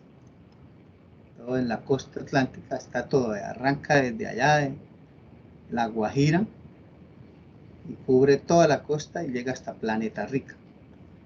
Ahorita la empresa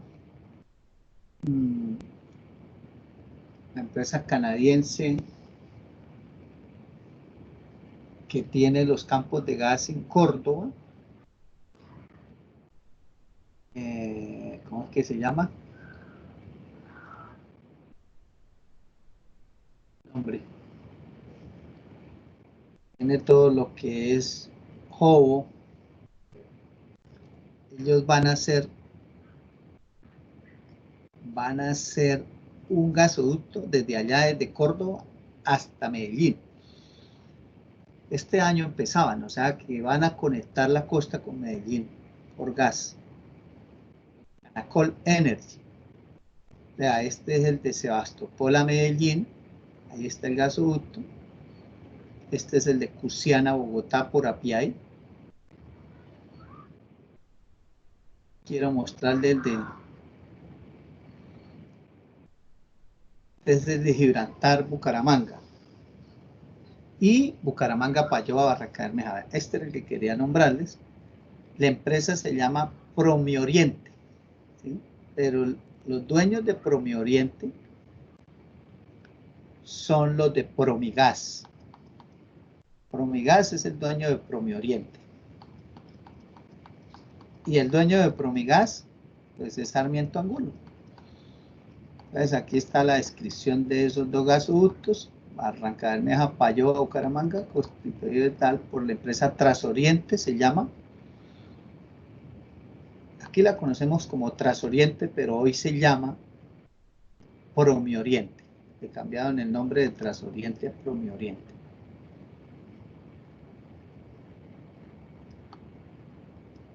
Ahí viene toda la historia, y el de Gibraltar, Bucaramanga también es de ellos.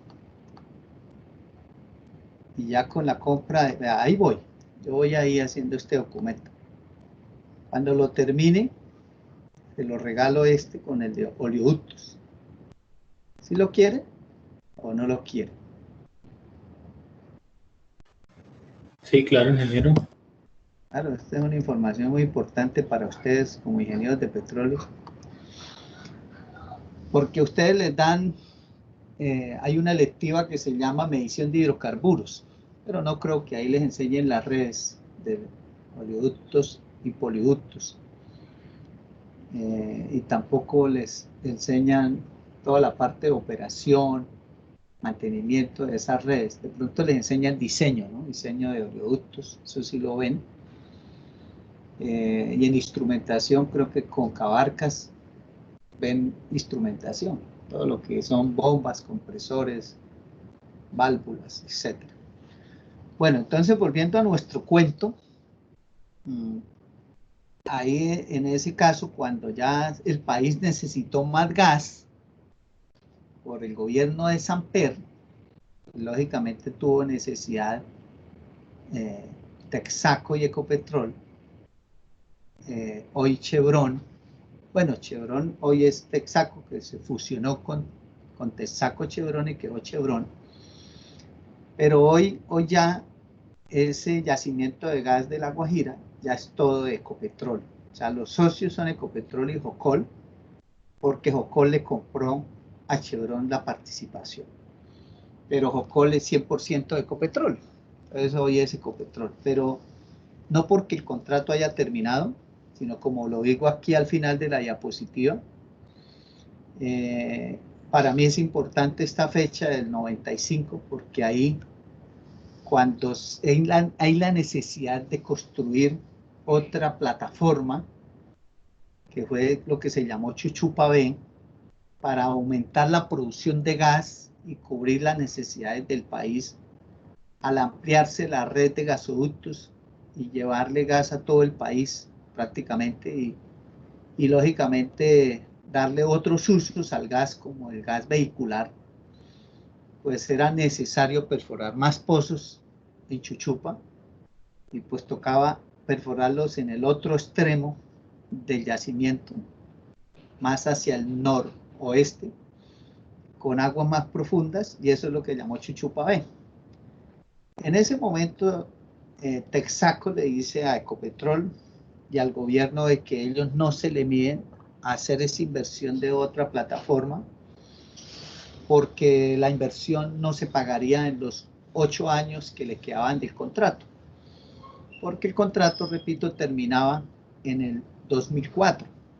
Entonces, ellos decían en el 95 nos gastamos un año en su construcción, empezaría su operación en el 96 y del 96 al 2004 son 8 años, y de acuerdo a la evaluación financiera del proyecto de construir Chuchupa B, le daba un periodo de restitución de la inversión o periodo de pago de 16 años. Entonces, Texaco en ese momento le pide al gobierno, le pide a Ecopetrol de que le extienda el contrato de asociación Guajira hasta el 2016. O sea, hasta el 2016 serían 12 años más, ¿sí? Porque 8 años más serían para que se pagara la inversión, pero no tendrían valor presente neto positivo. Si se extiende hasta el 2012, que serían, perdón, hasta el 8 años, sí, 8 años del 2000, no, del 2004 al 2012 serían 8 años más. Sí, si se extendiera 8 años más para cubrir el pago de la inversión, que serían 16 años según Texaco, pues de 1996, 16 años más sería 2012. ¿Sí? Pero obviamente Chevron pedía que le dieran más añitos, unos 4 años más, para poder tener pues, un valor presente neto mayor que cero, porque hasta el 2012 le daría cero. Yo recuerdo muy bien todo eso porque en ese momento yo era hacia el 2000, hacia 1996, se generó una discusión candente en el Congreso que llevó a debates de control político, donde el senador Hugo Serrano Gómez, que era senador santanderiano del Partido Liberal, pues estuvo en contra de esa extensión de ese contrato. Y la USO también se opuso. ¿Sí? La USO también se opuso. Eso fue el Congreso, hubo debates, y como en ese momento yo era director de la Escuela de Petróleos, o sea, fue la primera vez, de las 3 veces que he sido director, fue la primera vez que fui director. Entonces, Hugo Serrano me visitó a la UIS, a la Escuela de Petróleo, buscando asesoría desde el punto de vista técnico. Y ahí es donde yo doy mis primeros pinos, por eso esa fecha importante para mí, porque ahí fue la primera vez que acompañé al senador Hugo Serrano, de quien me volví luego asesor. Fue la primera vez que yo visité el Congreso a un debate, y fue donde, digámoslo así, me nació esa chispa de la política petrolera, y por el cual hoy a ustedes pues les estoy dando esta materia.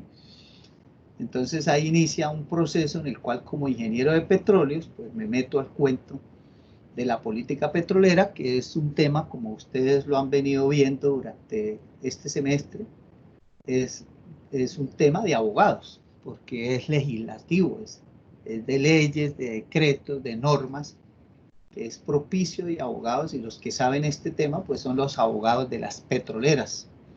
Y también es un tema de más dominio e interés de los economistas. Pero que un ingeniero de petróleo se esté metido en este cuento, pues ahí es donde yo me meto. Y hacia el 2005 pues ya tenía un dominio y un conocimiento profundo sobre el tema, que ameritó pues que en el pénsul, en la reforma de ese año, se metiera la materia de política petrolera en el pénsul. Entonces ahí es donde nace ese interés por esa asesoría, que recuerdo mucho que al final pues Ecopetrol y Texaco, o mejor, Ecopetrol le negó a Texaco extender el contrato. Lo que se ventilaba en el Congreso, por las mayorías, obviamente, era que los contratos de asociación no se extendían. No se extendían. Finalmente, pues Uribe en el 2003 y 2004 extendió 14 contratos, incluido este Uribe lo extendió en el 2003 y lo extendió hasta el 2024, lo extendió.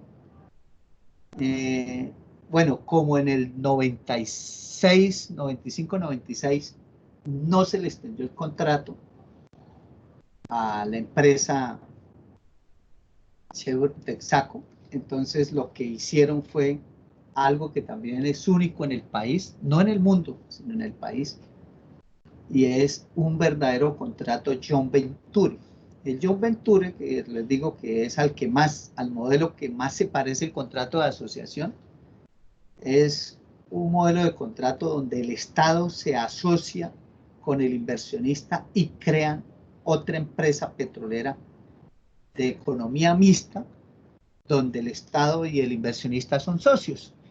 Y eso es lo que ocurrió aquí. Para construir Chuchupa B, Texaco y Ecopetrol crearon una empresa que se llamó Guajira Gas Service. Guajira Gas Service.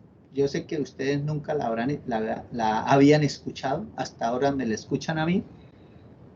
Sé que tampoco no conocen las oficinas, ni cuál es el gerente ni presidente de esa empresa, porque esa empresa es de papel, o sea, fue una figura de papel en la cual Ecopetrol y Texaco se asocian y crean una empresa aparte, ¿sí? Porque como tal dentro del contrato de asociación Guajira, pues no se iba a hacer, porque dentro de ese contrato como tal, si hubiera quedado arropada Chuchupa B, pues hacia el 2004 que terminaba el contrato, Chevron no alcanzaría a recuperar la inversión. Entonces por eso hacen otra figura con otra empresa que, repito, se llamó Guajira Gas Service, donde Ecopetrol y Texaco eran socios 50 y 50, y esa empresa es la que crea, bajo el modelo BOMT, crea o construye Chuchupa B. Y a ella sí se le da un contrato por 20 años, o sea, desde 1996 hasta el 2016. ¿Sí? Esa figura era hasta el 2016, solo Chuchupa B. O sea que si Uribe no hubiera extendido el contrato de asociación Guajira, ¿sí? El Chuchupa A hubiera pasado para Ecopetrol en su operación 100% en el 2004 que terminaba el contrato, pero Chuchupa B seguiría como Guajira Gas Service hasta el 2016. De todas formas, hoy todo estuviera en manos de Ecopetrol. Pero esa fue la figura, y es bueno que ustedes la conozcan, pero lo más importante de esto es que Ecopetrol, o mejor Uribe, en el 2003 extiende el contrato. Para hacer esa extensión, pues él solicita al Consejo de Estado un concepto, y el Consejo de Estado en ese concepto dice que sí se pueden extender los contratos. Entonces, a partir del concepto del Consejo de Estado, Uribe expide un COMPES. Un COMPES es un documento de política económica y social. Y con eso él extiende, repito, 14 contratos como este, lo mismo el contrato de asociación Cravo Norte, o sea, Caño Limón. También extendió, por ejemplo, una concesión, la única concesión que quedaba vigente de las viejas concesiones de antes de 1974, que es Yalea. Yalea está en Casanare, eso la tiene Perenco. No hay sino una concesión vieja, repito, antes del 74 vigente. Esa concesión terminaba en el 2003, o sea que fue la última concesión que se firmó antes de los contratos de asociación. Y repito, revertía en el 2003 y Uribe la extendió hasta el 2023. El caso del contrato de asociación Cravo Norte de Caño Limón, ese sí no tiene fecha de terminación, sino que Uribe le extendió hasta el límite económico. O sea, hasta que el yacimiento se agote y ya la occidental diga no es rentable seguir sacando petróleo. Esa no tiene fecha de terminación. Allí en Payoa de Petro Santander, ese también Uribe lo extendió hasta el límite económico también. O sea, son 14 contratos que Uribe extendió basándose en el concepto del Consejo de Estado y el COMPES que él mismo expidió. En el concepto del Consejo de Estado, pues el Consejo de Estado dice que si la extensión es más rentable para el país o le genera más réditos económicos, más usufructo o más ganancia al país que el hecho de que Ecopetrol asuma la operación, pues el Consejo de Estado recomienda extenderlo. Lógicamente, compañeros, si ustedes ya vieron ingeniería económica, algunos conmigo, saben que si una multinacional como Chevron o como Occidental le es rentable un negocio, pues con más veras le es más rentable a Ecopetrol. Entonces, de entrada uno sin hacer cálculos, concluye que si un negocio petrolero es rentable para una multinacional que tiene una tasa de oportunidad más alta que Ecopetrol, lógicamente es más rentable para Ecopetrol. O sea que es lógico que las extensiones de los contratos no deberían hacerse, porque es más rentable para Ecopetrol quedarse como único operador del campo que repartir con otro socio, ¿sí? Repito, para los que vienen ingeniería económica, si yo tengo una tasa de oportunidad del 20% de efectivo anual en dólares y le es rentable a la Occidental, obviamente le es mucho más rentable a Ecopetrol, que tiene una tasa de oportunidad más baja que la Occidental. Entonces, supongamos el ejemplo así, solo sin hacer muchos cálculos. Un campo petrolero tiene una rentabilidad, por decir algo, del 15% de efectivo anual en dólares. Ecopetrol, pues tiene que tener una tasa de oportunidad más baja que esa rentabilidad. Entonces, la tasa de oportunidad de Ecopetrol es como del 10-12%.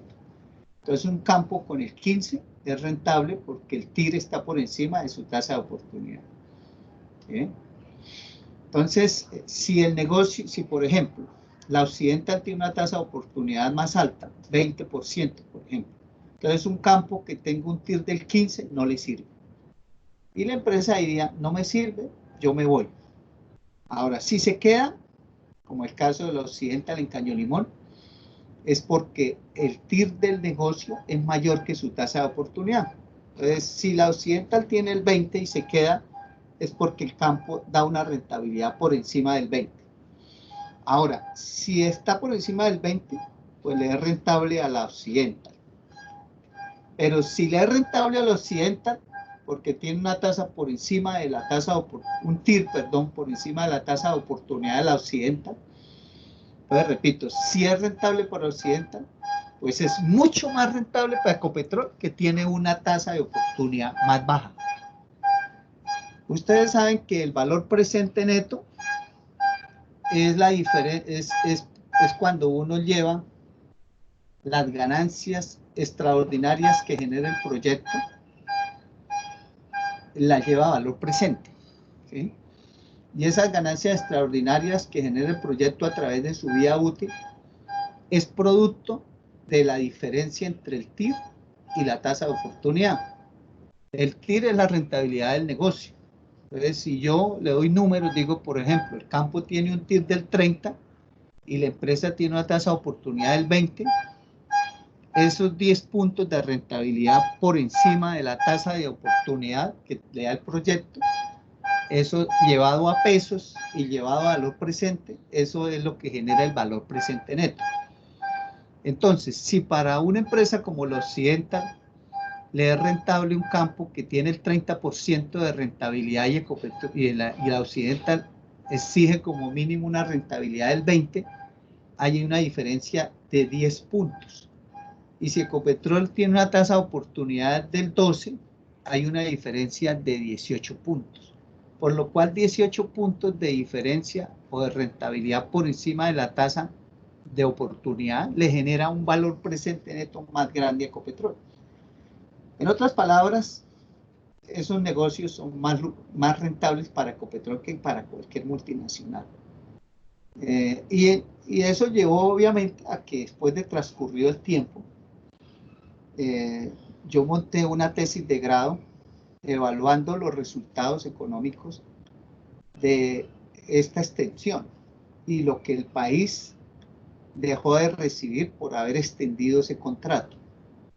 Una tesis que se expuso en el 2018, se planteó en el 2017 y se evaluó con resultados hasta el 31 de diciembre del 2016. ¿Y esto a qué nos llevó? Llevando todo lo que Chevron, o sea, lo que Texaco, que hoy es Chevron, lo que Chevron se llevó neto, o sea, cogiendo el precio del gas y restándole los costos, los impuestos, todo, y cogiendo lo que le correspondió a Chevron. La participación de Chevron solamente se coge y se hace flujos de caja neto, y después de deducir todo, esos flujos de caja se llevan a futuro al 31 de diciembre del 2016. Y eso es lo que Chevron se llevó, neto para ellos, lo que le entró al bolsillo de ellos, a sus accionistas. Que si Uribe no hubiera extendido ese contrato, pues le hubiera quedado al país. Y eso da 4.500 millones de dólares, compañeros. 4.500 millones de dólares. Porque yo hice otra tesis también con el contrato de asociación Carabonorte Norte de la Occidental, también lo evaluamos como tesis de grado. Esto es si lo encuentro aquí rápidamente y les muestro a ustedes. ¿Quieren helado? Yo no les gasto a ustedes nada. Por acá tengo tesis, planes y tesis. Creo que esa tesis es del 2018. Ah, bueno, aquí está la tesis de Asociación Guajira, de extensión del contrato de Asociación Guajira. Aquí está la presentación que hizo Esperanza Tatiana Pinilla. Pero vamos al grano, porque lo que yo quiero es que ustedes vean lo que el país dejó de ganarse. Evaluación financiera, aquí está. Ah.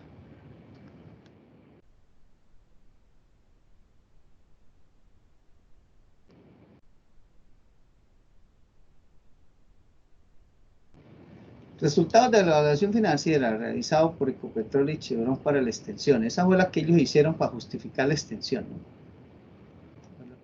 Otra cosa es lo que ocurrió, vea, también lo que realizó la Contraloría. La Contraloría hizo otra evaluación.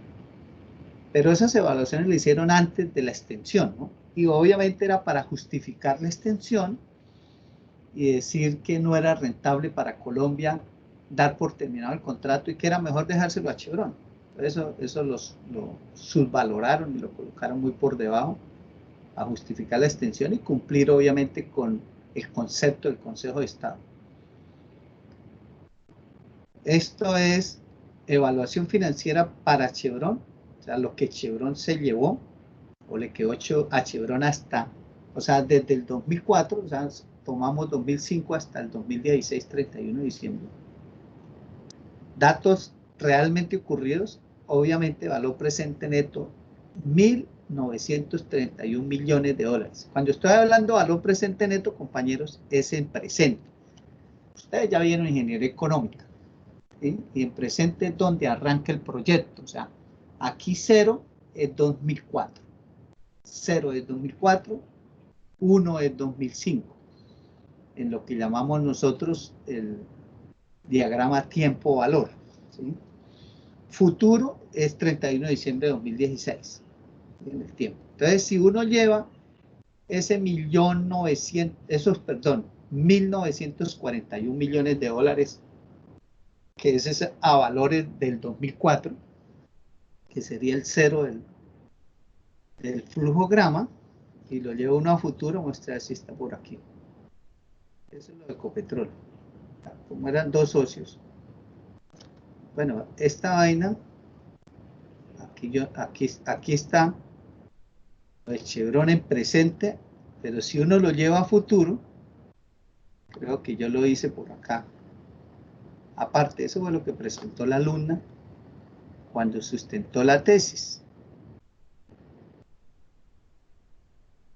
Eso es lo que hizo ella. Pero yo tengo acá otra presentación que yo actualicé eso a valor futuro. Bueno, a valor futuro desde el 2004 al 2016, esos 1.900 millones, casi 2.000 millones, llegan a 4.500 millones de dólares. Ya, digámoslo, 12 años después, ¿no? Llegando esos 12 años después. Yo tengo por acá política mineroenergética. A ver si está acá. Esa presentación es del año pasado. Yo tengo tantas huevonadas que he hecho yo para mis charlas.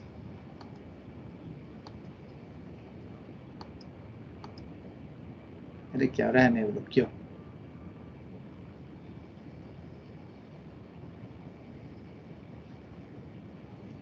Eso es porque la presentación es muy grande y yo me pongo a acelerarle ahí para mostrarles a ustedes rápidamente.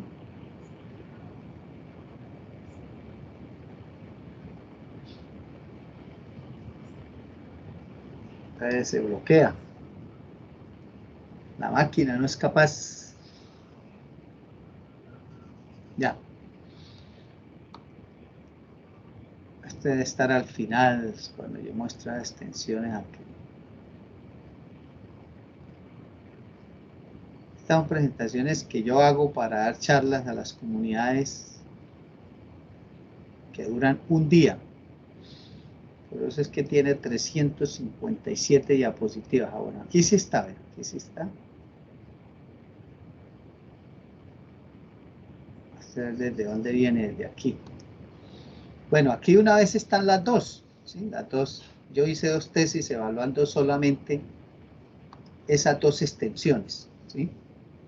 Carabonorte, que es Caño Limón, y el gas de La Guajira, solo evalué 2 extensiones de 14 campos que Uribe extendió. Bueno, estos son los términos de negociación, evaluación financiera.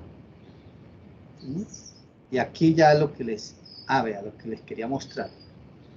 Valor presente neto real para la Occidental a 2016. O sea, yo le pongo el valor presente neto llevado a 2016. Porque hoy estamos a 2020, ya es valor futuro. Entonces simplemente es agarrar el valor presente neto en el caso del Occidental, el contrato se terminaba en el 2008. Es llevar el valor presente neto del 2008 al 2016. Entonces, el valor a diciembre 31 de 2016, en el caso de la extensión del contrato de asociación Cravo Norte a la Occidental, lo que se llevó la Occidental, ¿no?, es de 4.500 millones de dólares que dejó de recibir el país. La venta de Isagen se hizo por 1.925 millones de dólares. Eso valió Isagen, lo que vendió Santos fue el 56%, ¿no?, porque ya el 44% ya se había vendido por ahí en el gobierno de Pastrana, ¿sí? Entonces Santos vendió fue el 56%, que está todavía en poder del Estado o del gobierno de la nación. Y mire, Isagen, el 56% de Isagen se vendió en 1.925 millones. Nosotros los colombianos nos hubiéramos ahorrado la venta de Isagen si no hubiéramos extendido el contrato de asociación Cravo Norte, porque lo que la Occidental se llevó a corte del 31 de diciembre, repito, del 2016, representó, o nos hubiera representado a los colombianos haber recibido 4.500 millones de dólares, ¿sí? Miren, mucho más, ¿sí?, mucho más del doble de lo que recibimos por el 56% de Isagen, para que den cuenta. Entonces creo que aquí ya lo llevo yo hasta el 2020 y obviamente se proyectan lo de Caño Limón con producción y todo y precios. Esto se hizo en el 2016 con precios reales.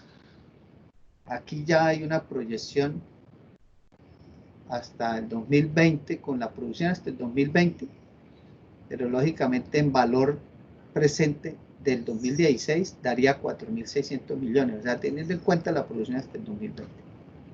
Pero si eso lo llevamos del 2016 al 2020, esto nos pasa de 5.000 millones de dólares. En dinero de hoy, lo voy a actualizar porque esto va a ser utilizado en el Congreso, a un debate. Miren el TIR de Caño Limón. El TIR de Caño Limón, la tasa interna, es de 371,6%.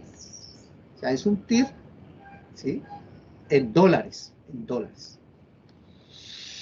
Y lo que proyectaron fue que era una tasa del 12,28, como da cuenta, puras trampas de lo que hacen ahí.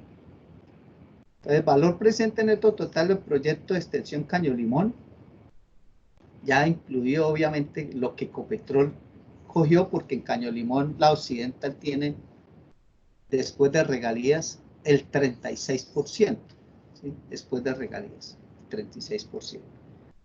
Entonces, todo el negocio, los flujos de caja nos dio casi 13.300, casi 13.400 millones de dólares. Pero aquí lo que nos interesa es lo que se llevó la Occidental, que ese es del orden, pongámoslo aquí, este valor, 4.500 millones de dólares, a corte del 31 de diciembre del 2016.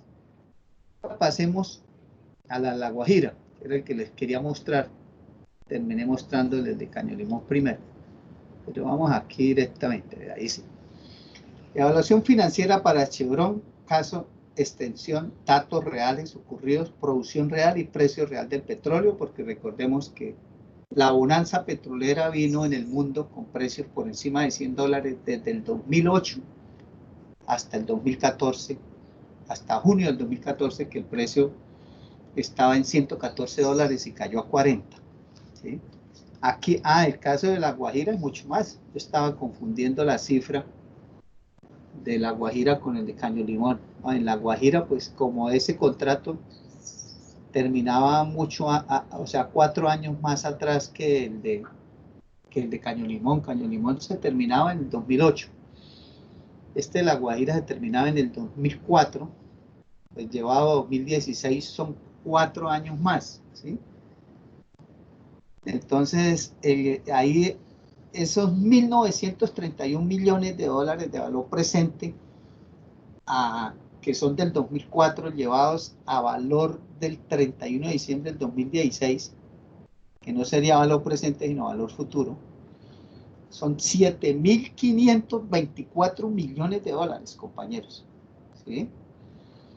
Ahora, sumemos estos 7.500 millones de dólares con los 4.500 millones de dólares de Caño Limón. O sea, lo que se llevó, en este caso Chevron, el gas de La Guajira, más lo que se llevó la Occidental. Eso nos daría 12.000 millones de dólares, compañeros, que el país dejó de recibir, ¿sí? A valores del 2016, no a hoy.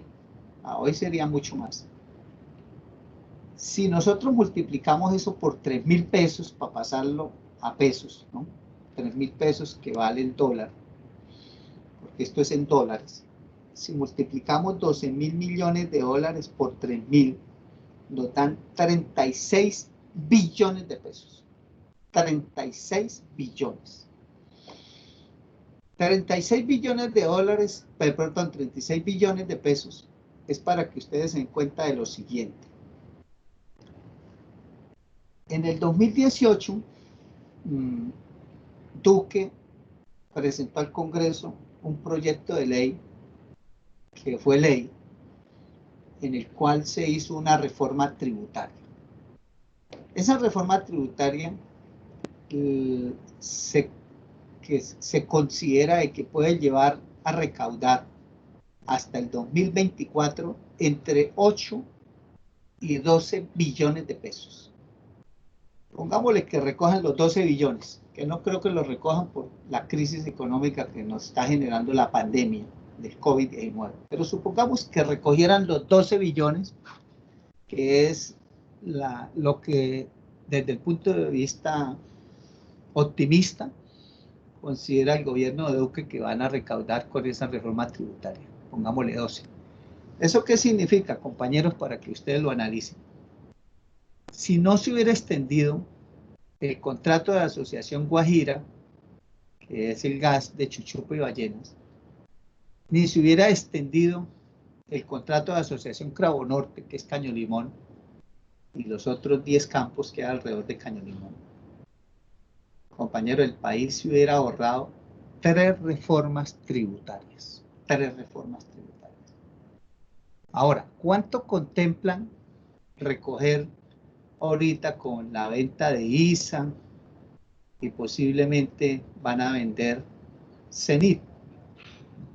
Bueno, se estima que por ISA y venta de otros activos, Duque espera recaudar con esa regla fiscal que metió con el decreto 811, decreto ley que expidió y que es de la polémica que hay ahorita, por el cual están protestando los de la USU, estima más o menos recoger entre 10 y 12 billones, que se hubieran podido evitar también, mire, solo evitando entregarle o regalarle a las multinacionales una riqueza que es de nosotros y que ya nos correspondía porque hay un contrato que terminaba y que lógicamente contemplaba de que eso pasaba ya 100% para el país.